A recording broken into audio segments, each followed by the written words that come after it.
যদি অ্যাকচুয়ালি কাউকে কষ্ট দিতে হয় জীবনে, তাহলে আপনি নিজেকে কষ্ট দিন।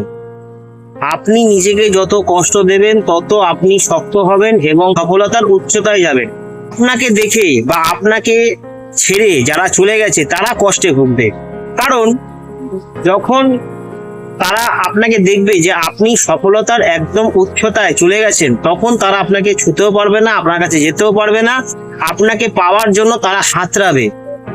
আর এটাই সেই সময়, সেই সুযোগ যখন আপনি তাদেরকে উপর থেকে দেখতে পারবেন যে তারা কত কষ্টে আছে। তখন আপনার এই কষ্টটা তখন সার্থক হবে। কারণ দেখুন, কষ্টকে সার্থক করতে হবে। কষ্ট সারা জীবন কষ্ট আপনি পাবেন তা তো হতে পারে না। কষ্টের একটা সীমা থাকে যে এইটুকু পর্যন্ত আপনি কষ্ট করতে হবে, বাকিটা আপনি ছেড়ে দিন।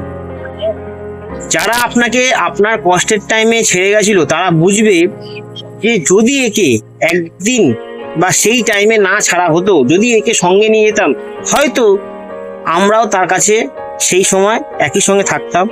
কিন্তু না, সময় পাল্টাতে বেশিক্ষণ লাগে না। সময় আপনাকেই পাল্টাতে হবে, কষ্ট আপনাকেই করতে হবে, নিজেকে নিজে কষ্ট আপনাকে দিতে হবে, এটাই বাস্তব। তাই কিছু চিন্তা না করে নিজেকে কষ্ট দিন, সফলতা নিশ্চয়ই আসবে।